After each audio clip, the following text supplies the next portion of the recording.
10 menit dari kita jalan, kita mentok tuh di situ, kita nggak nemu jalan lagi. Maksudnya? Udah mentok aja, ke depan jurang, ke pinggir jurang, ke kiri juga jurang, udah kita mentok stuck di situ. Pilihannya cuma balik lagi. Pilihannya cuma balik lagi. Gitu. Sampai nggak lama kemudian kita dengar suara auman, jelas-jelas auman. Untung Neng bisa pulang, ranger itu bilang kayak gitu. Terus yang tadi kita lewatin apa mang gitu, Nisa bilang kayak gitu. Dan kaosnya itu masih ada, kan aku gantung lagi tuh di pohon. Kaosnya itu masih ada, tapi pas aku lihat dipakai sama dia gitu. Tatapannya itu datar banget. Dengan apa ya, kaos yang udah robek-robek gitu. Aku ingat banget celananya itu celana kain yang zaman dulu gitu loh, yang nggak sampai bawah tapi cuman segini doang. Jingkrak gitu. Dan dia itu kayak pegang apa ya, kayak entah pegang apa sih, arit atau apa gitu. Dan aku mendefinisikan kalau mungkin itu adalah anak petani, karena dia bawa arit, semacam arit gitu. Yang bikin kita kagetnya adalah dia seolah kayak mau ngedeketin kita. Terus ibu langsung bilang, yang gitu. Kita langsung buru-buru maju. Dan gak lama kemudian Adui nyusul kita dari belakang. Kenapa Neng? Gitu. Adui bilang, enggak aman gitu. Kita bilang, aman. Pas aku mau nanya, ini kaosnya itu udah gak ada. Pas aku nanya, kok udah gak ada gitu. Udah jangan jadi, kata ibu gitu. Kenapa Neng? Enggak gitu aku bilang. Neng hati-hati ya kalau ketemu pohon gede, jangan biasain bengong gitu. Adui bilang gitu, soalnya dia itu udah ngeh kalau aku itu lihat yang kayak gitu. Dan setelah kita lihat lagi foto-fotonya, ternyata memang kejadian itu adalah rendengan banget sama satu pohon yang di bawahnya itu, jadi pohon itu gede, terus di bawahnya itu bolong kayak gitu. Jadi di bawah pohonnya itu ada bolongan itu, jadi akarnya itu ngebikin gitu. Ya, kayak semacam gua, tapi semacam gua. Segede pohon itu. Nah iya, dan Adui itu bilang, Neng masuk ke situ deh, kayaknya Neng bakalan ketutup. Adui bilang gitu, kita kan mikir ketutup apanya gitu kan. Terus ibu bilang, jangan pengangguran, udah lanjut, kata ibu. Itu mulai jam 10:30 lah, berarti kita udah jalan sejam setengah kan. Terus aku mikir kayak, ini udah 1,5 jam, tapi kok perjalanan masih jauh banget ya gitu. Padahal pas awal dibilang 1 jam juga nyampe. 1 jam juga nyampe, 1 atau 2 jam juga nyampe. Tapi ya mungkin aku mikirnya mungkin kitanya aja kali yang lelet gitu kan jalannya. Kita jalan. Nah mungkin kurang lebih setengah jam dari situ mulai nih ada serangan-serangan si kecil manja itu loh, pacet. Gunung Karacak itu kan terkenal pacet, di Garut itu paling nih ya. Masih ada pacet ya? Masih ada pacetnya. Lihat sendiri waktu ke pos 1 waktu itu ya? Iya kan, lumayan gitu. Nah di situ adalah apa ya, kalau di film itu mungkin kayak adegan yang udah paling bikin deder banget. Jadi di situ aku ngalamin serangin pacet itu, tapi termasuk aku yang paling parah. Mungkin karena aku lagi PMS gitu kan ya, beda gitu kan baunya. Banyak banget di kaki. Normalnya kalau misalnya ada pacet kan kita ambilin dong satu-satu kan. Ini enggak, Mang Ulum inisiatif ngebuka golok. Kan banyak nih yang nempel di sini. Sini Neng, Mang ambil. Kirain aku diambil itu ya satu-satu. Ya enggak dong, ini pakai golok set gitu dong. Terus kan kita kayak, Mang ngapain gitu? Enggak, cina ini diambilin pacetnya, tenang aja Neng, enggak bakal sama tangannya. Mang Ulum bilang gitu. Terus kan ibu kayak, Mang bercandanya enggak lucu, kata ibu kayak gitu. Mang Neng itu di kaki masih banyak. Dia ngulangin lagi hal yang sama, pakai golok set. Tapi yang bikin Nisa takutnya itu tatapannya itu loh, kayak gitu, datar banget. Itu kan tip-tip kalau orang mukanya datar melakukan sesuatu berarti tip-tip dong, ada sesuatu kan. Terus aku langsung dong kakiku diangkat. Enggak Mang, udah biarin, nggak apa-apa, diambilin satu-satu aja. Nisa bilang kayak gitu. Tenang aja Neng, gak bakal diambil sama kakinya, Mang juga punya kaki. Dia jawab kayak gitu. Terus kan kayak, ya ampun Mang, bercandanya Mang, jangan kayak gitu. Tapi gitu sebelumnya kan. Mang Ulum itu karakternya seperti apa sih? Emang gak banyak ngomong itu atau enggak? Masih sama dari awal masih pendakian? Masih sama dari awal pendakian, iya. Cuma nah pas di bagian itu tuh gak tahu kenapa kayak, udah Neng tenang aja, gak bakal Mang ambil sama kakinya. Kan kita mikirnya kayak, siapaan sih Mang gitu. Takutnya kan dia pakai golok gitu kan, ngeri kan. Sampai ibu bilang, udah Mang, biar ibu aja yang ambilin gitu, karena kan kita udah beda feeling dong. Adui juga malah ngeiyain bercandaannya dia, terus malah bilang, udah Neng tenang aja, kakinya juga bakal tetap 2 kok. Mang Dwi bilang gitu, kayak ya ampun nih orang-orang kenapa gitu kan. Udah Bu, ini udah nggak bener. Nah sampai kita berhenti dulu di situ, kita dengar suara adzan duhur. Terus kan kita ngobrol-ngobrol kecil lah di situ. Mang Ulum bilang, kita udah jalan berapa jam sih gitu. 3 jam Mang, dari jam 9 gitu kan. Harusnya mau udah pulang Neng. Dia bilang kayak gitu. Udah pulang. Mungkin kitanya aja kali yang Mang, yang lelet gitu. Maaf ya Mang, kita jalannya lama. Nisa bilang kayak gitu. Emang kayaknya kita bakal lambat Neng pulangnya. Bilang gitu Mang Ulum. Kita kan positive thinking aja ya. Mungkin ya emang kitanya aja kali yang Mungkin jalannya karena lambat. Kondisi fisiknya nggak juga. mikir kesana kesini. Nah, pas lagi ngobrol-ngobrol gitu, aku pengangguran nih, lihat sana sini gitu kan. Kita kan sambil rebahan gitu kan. Aku dengar kayak suara ada orang yang lari-lari gitu loh, suara langkah yang lari-lari. Bu, dengar nggak? Aku bilang, enggak, kata ibu, enggak dengar. Kenapa? Pas aku lihat ke sebelah kanan, nggak tahu apa ya, mungkin kalau dibilang halusinasi, tapi aku inget jelas, dan aku masih dengar suara-suara Mang Ulum pada ngobrol gitu. Kalau halusinasi ya mungkin kan ngeblank gitu kan. Nah, aku lihat di sebelah kanan itu kayak ada satu orang bapak-bapak tua, itu lagi dikejar sama orang-orang yang tinggi gede. Ingat banget, orang yang ngejarnya itu 3 orang, pakai baju kayak PDL gitu warna coklat, pakai topi coklat, tapi ada yang di pinggirnya gini loh, topinya itu. Kain yang itu loh. Penutup ini leher. Iya, penutup leher. Matanya kayak sipit-sipit gitu. Terus sepatunya itu kayak sepatu tentara gimana sih yang tinggi-tinggi gitu loh. Sampai ada di bagian dimana pas aku lihat, aku kan ngeliat dia itu lari di pinggir gitu kan. Lari di pinggir, dor. Jatuhlah si bapak-bapak yang dikejar itu. Di situ aku mikir kayak, oh mungkin itu, ya mungkin sejarah kali ya. Di situ pernah ada kejadian itu. Waktu itu aku mikir kayak gitu. Dan gak lama yang kemudian, lihat kamu doang? Iya, yang lihat Nisa aja. Pas Nisa cerita ke ibu, Bu, lihat nggak sih itu? Enggak lihat. Ibu kayak gitu bilang. Terus aduh ini dari belakang, lihat apaan Neng? Dia, enggak apa-apa. Terus Nisa bilang kayak gitu. Sok aja cerita aja, nggak apa-apa di sini mah, kata Aduy gitu. Enggak apa-apa kok, nggak lihat apa-apa, itu burung. Nisa bilang kayak gitu. Terus Mang Ulum ngajakin kita jalan lagi. Selama jalan itu Nisa masih tetap kepikiran. Itu maksudnya apa gitu kan? Itu kan kayak yang orang dikejar-kejar sama orang terus dimatiin di situ gitu aja gitu kan? Maksudnya door yang tadi itu bener-bener tembakan. Iya. Dan Nisa itu masih ingat, masih dengar suara tembakannya itu yang sampai telinga itu kayak gitu loh. Kalau kita dengar suara keras kan? Ya, kayak flashbang gitu. Tapi bisa digambarin nggak kayak apa mungkin si gambaran orang yang tadi itu semacam seorang tentara yang biasanya kan kalau yang di belakangnya ketutup leher itu kayak tentara-tentara Jepang gitu ya? Iya.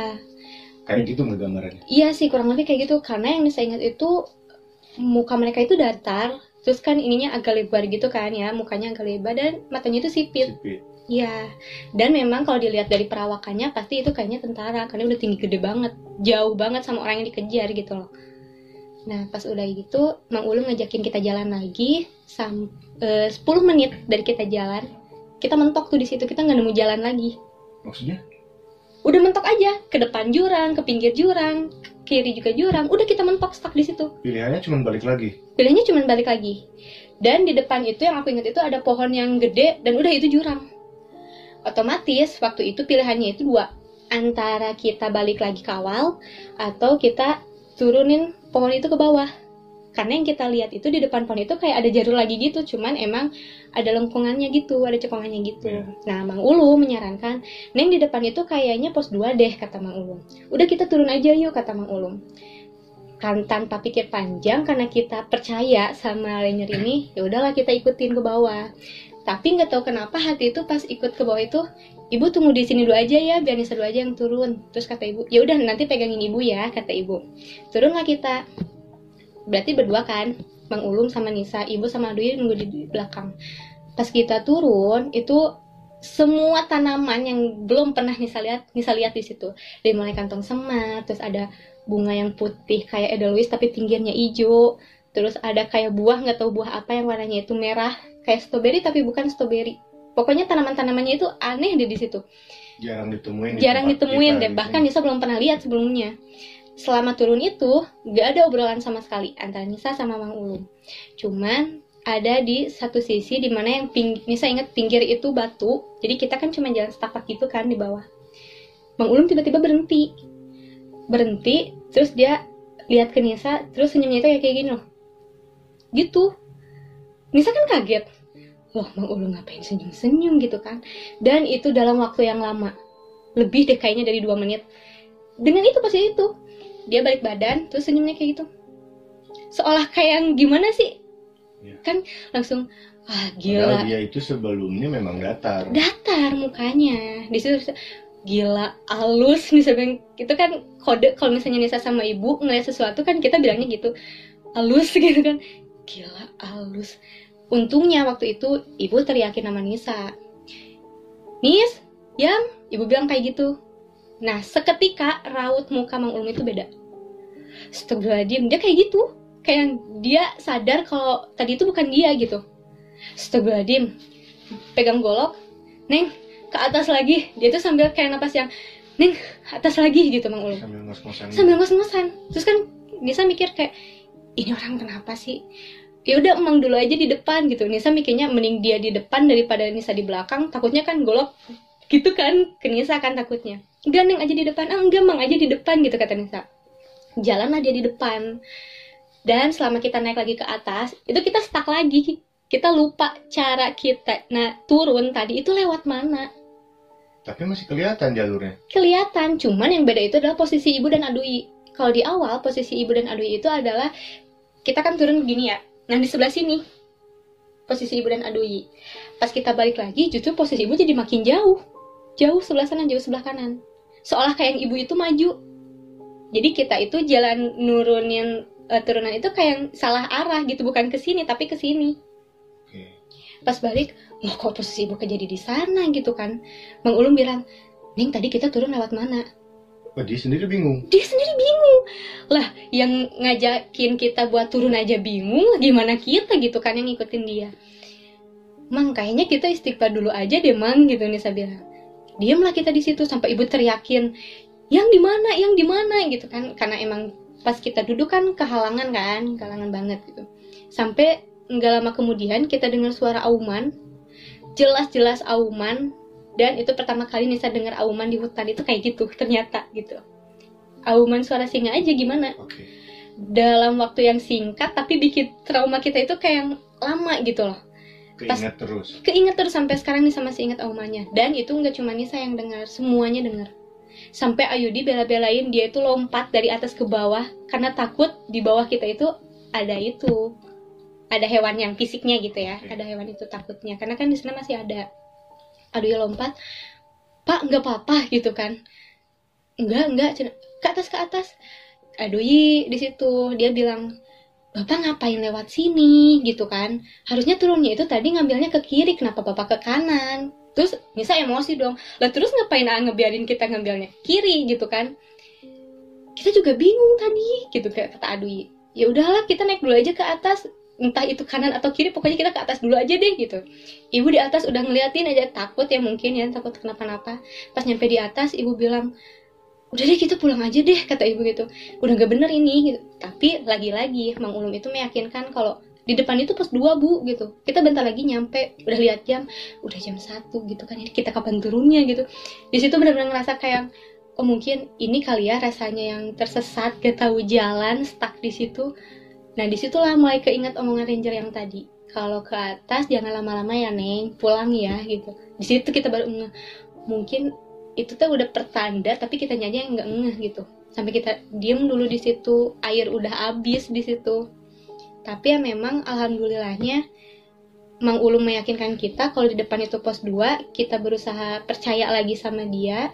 Karena Adui juga bilang, ini tuh jalannya kayak gimana ya, kok kita kayak muter-muter gitu. Kak Adui bilang, udah istighfar aja gitu. Nisa bilang jangan ngomong kayak gitu, takutnya muter lagi. Nisa bilang kayak gitu. Gak lama 5 menit dari kita salah turun itu ternyata udah pos 2. Pas kita balik lagi, pohon yang tadi kita stuck itu nggak kayak gitu posisinya, nggak ada pohon sama sekali. Jadi nggak ada lengkungan ke bawah. Nggak ada. Ternyata setelah kita balik badan itu datar aja, bener-bener datar. Semuanya pas kita balik. Awalnya Adui yang astagfirullahaladzim, Pak ini ada apa ya di belakang, dia bilang kayak gitu. Otomatis dong kita kan diri ke belakang semua kan. Pas dia bilang, lah kok datar, Nisa bilang kayak gitu. Ibu langsung bilang, jep gitu, ibu bilang gitu. Kita tetap-tetapan langsung pos 2 kata Mang Ulum. emang beneran ada tulisan pos 2 yang sampai sekarang kita nggak tahu pos satunya itu di mana. Beneran itu kayak, terus tadi kita ngelewat kemana gitu kan, yang jelas-jelas kita stuck, yang harus kita turun itu ternyata itu datar sama sekali dan pohon gedenya pun nggak ada. Di situ kita mikir kayak, ini kok salah apa gitu kan, perasaan kan niat juga kan cuman main aja gitu kan, kita nggak ada aneh-aneh. Pas nyampe pos 2, Adoy bilang pokoknya yang saya ingat 10 menit dari pos 2 kita udah nyampe puncak. Adoy bilang kayak gitu. Oh, jadi jaraknya dekat kalau dari pos 2. Jaraknya dekat dari pos 2. Itu kan pas dilihat itu jam 2 kurangan lah.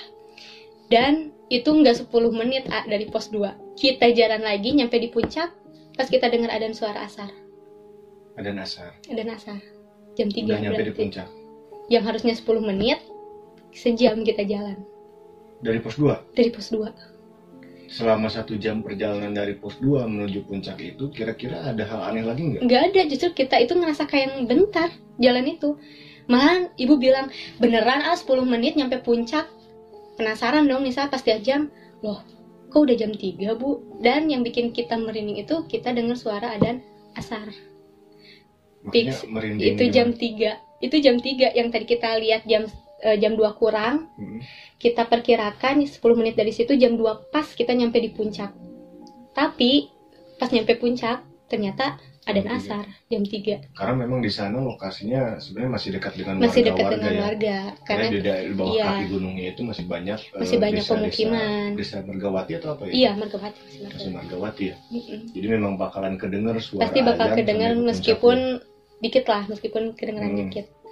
Di situ ibu yang tapi alhamdulillahnya adalah mungkin ini pertolongan dari Allah mungkin ya, kita dengar suara adzan dan kita udah benar-benar nyampe di tujuan kita. Pas di puncak yang ada itu kita bukan pengen rebahan, pengen cepet-cepet pulang setelah apa yang kita alamin gitu. Karena untuk di puncak pun kita masih kayak orang yang bingung aja. Mang Ulum aja sampai, ini beneran puncaknya gitu. Terus kan kita itu kayak, ini gimana sih Ranger, ini gimana sih gitu kan, kita salah orang apa ini, jangan-jangan ini bukan orang lagi kan, mikirnya gitu, udah netting duluan kan. Tapi alhamdulillahnya Adoy meyakinkan kita kalau ya bener Neng, ini puncaknya kok, tandanya itu ada botol kebalik. Katanya terakhir dia kesini nyampe puncak, dia itu nyimpen botol kebalik dan itu tandanya puncak, dan itu ada botolnya di sana itu. Di tanah gitu maksudnya? Iya, di tanah, jadi dibalik aja gitu. Artinya kan nggak ada orang yang lewat sana. Angin pun berarti nggak nyentuh botol itu karena posisi botolnya itu masih berdiri kebalik. Ada isinya botol? Nggak ada. Kok bisa nggak jatuh? Nah, makanya itu kita juga nggak ngerti. Makanya, aduh yakin ini nyimpen botol kayak gini? Iya, kata dia bilang gitu. Botol aqua biasa gitu botol kan? aqua Ditaruh. biasa, iya. Terus kan kita pikir, ini berarti nggak ada yang lewat sama sekali gitu kan? Posisinya masih gitu. Ya kan normalnya Namanya, meskipun nggak ada yang lewat sana, kalau Iya. cuma botol doang, botol kosong, Botol kosong ditaruh harusnya di balik, jatuh apa gimana harusnya kan? kan jatuh. Mm-mm. Karena bagian bawahnya lebih kecil Lebih dibandingkan kecil, bagian atas. iya. Nah ini kayak dia Ini juga, berdiri. ini berdiri dia juga kayak, tapi Neng beneran loh, cenah kesini tuh minggu kemarin, dia bilang kayak gitu. Pulang yuk gitu nih, saya bilang, karena udah ngerasa udah nih udah agak bener gitu kan. Pas kita mau pulang, Mang Ulum menyarankan kita untuk lewat jalur yang lain. Neng, kita pulangnya udah diterusin aja lewat sana, kata Mang Ulum. Lewat mana Mang? Kita udah mulai gak percaya dong, orang berangkat aja tadi kan kita juga kayak gini, apalagi jalur yang baru gitu. Nah Adoy bilang kalau insya Allah Neng ini langsung, soalnya ini mudun terus. Neng sama ibu siap-siap aja kakinya, dengkulnya. Tapi ini mudun terus, tapi insya Allah lebih cepat katanya, kata Adoy. Dan setelah kita turunin, ternyata memang iya, sejam kita udah nyampe base camp lagi. Itu artinya jalan yang baru. Jalan yang baru itu lebih cepat dibanding yang sebelumnya. Pas nyampe di bawah, kita emosi dong sama Adoy.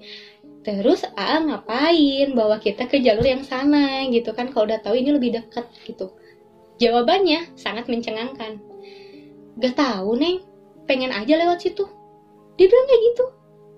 Ini kita cewek loh, mana ini lagi PMS gitu kan. Bercandanya nggak bener gitu kan. Serius Neng, Neng minta maaf ya. Emang pas di akhir, pas kita mau pulang, dia emang minta maaf juga. Karena mungkin ya, dia kan ngerasa tanggung jawab bawa kita ke atas. Tapi ya, kejadian itu gitu kan. Pas di bawah juga ranger-ranger pada bengong. Malah bilangnya, Neng, betah-betah amat di atas. Ngapain aja, jam segini baru turun gitu kan. Nisa sama ibu cuman iya mang menikmati gitu kan, kita bilang kayak gitu karena kita emang bener-bener menikmati kan kejadiannya kayak gitu. Sampai sekarang tiap mereka kalau misalnya apa ya, ada orang yang mau naik ke atas itu suka, kamu mau naik ke atas tuh sama Nisa aja. Enggak gitu. Karena terakhir ke sana ikut bareng sama ranger-ranger juga tetap masih kayak gitu, suasananya masih kayak gitu. Bahkan setelah turun pun Nisa kan cerita dikit-dikit ya sama ranger yang di sana, mang sebenarnya tadi di atas tuh gini gitu kan, kata Nisa.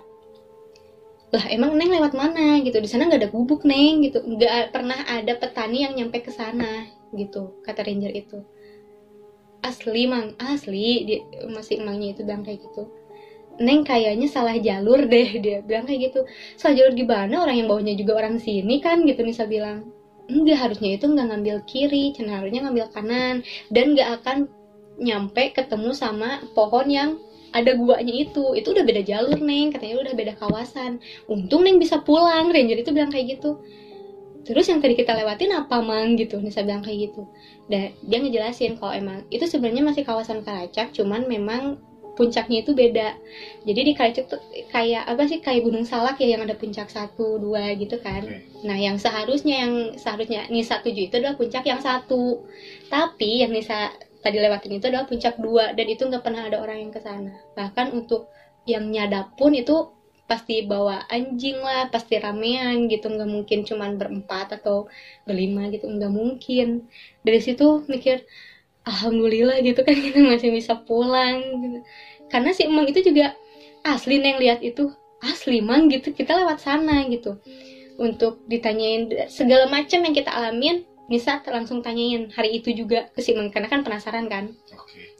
Berarti dari pengalaman Nisa dan Ibu Nisa hingga akhirnya bisa sampai lagi ke base camp, sebenarnya tadi serem juga ya, saya ikutan merinding di dengar ceritanya. Dari mulai tadi ketemu apa yang kaos itu ya, kemudian petani, itu sih yang paling merinding. Apalagi yang tentara itu ya. Kira-kira menurut Nisa sendiri, apakah ketika ada orang lain yang pengen mencoba ke sana, saran dari Nisa seperti apa tuh? Boleh apa jangan dulu? Kalau menurut Nisa sih ya, karena kan emang Nisa juga, kita kalau dengar tempat baru kan penasaran ya bawaannya gitu, apalagi dengar treknya gini.